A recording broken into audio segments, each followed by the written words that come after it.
আমার মা সকালবেলা কলের পাড়ে স্নান করতে গিয়ে কলের পাড় থেকে চেঁচিয়ে চেঁচিয়ে বলছে, এই এই জানোয়ার, আমার ব্লাউজটা দে তো, আমার লাল কালারের ব্লাউজটা দে।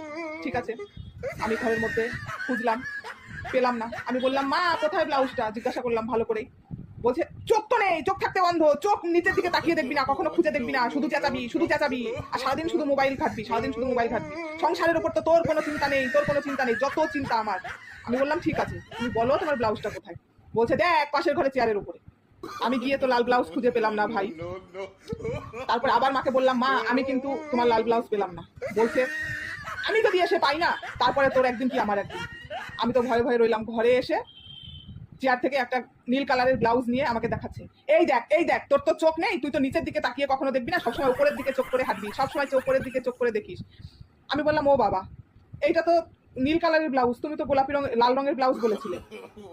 বলছে, আরে নীল আর লালের মধ্যে কিসের পার্থক্য, একই তো ব্যাপার, আমার নয় রঙে বলতে ভুল হয়েছে, তো এটা আবার কিসের পার্থক্য, তুই একটু বুঝে নিতে পারলি না যে লাল বলেছে, মনে হয় নীলটার কথাই বলছে।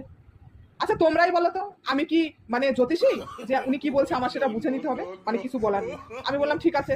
তারপরে তো শুরু হয়ে গেল, হ্যাঁ সারাদিন মোবাইল টিপবি, সারাদিন এ করবি, আমার কথার উপর দিয়ে কথা বলিস, তর্কাতর্কি করিস, আমি তোকে জন্ম দিয়েছি না তুই আমাকে জন্ম দিয়েছিস। আরে বাবা, এতে আবার জন্ম দেওয়ার কি আছে ভাই, আমি জানি না তুমি আমাকে জন্ম দিয়েছো না আমি তোমাকে জন্ম দিয়েছি, এটা বলার কি আছে, আমি তো জানি তুমি আমাকে জন্ম দিয়েছো।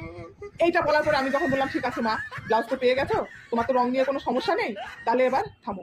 মা বলছে, আরে থামো, যেই বলেছি থামো আরো মনে হয় চেঁচানো বেশি বেড়ে গেছে। হ্যাঁ সারাদিন মোবাইল টিপবি, সারাদিন তুই এ করবি, সারাদিন আমার নজর দিস না, আমি মরে গেলেও তুই দেখিস না, হ্যাঁ না, মানে কি বলবো, কেন কেন ভাই, কেন এসব, হ্যাঁ কেন, নিজের রংটাও ঠিক করে বলতে পারবে না, এদিকে সবকিছু আমার দোষ, মানে আমার মোবাইলের দোষ, মানে বাড়িতে কিছু হলেই সব দোষ আমার আর আমার মোবাইলের, কেন ভাই।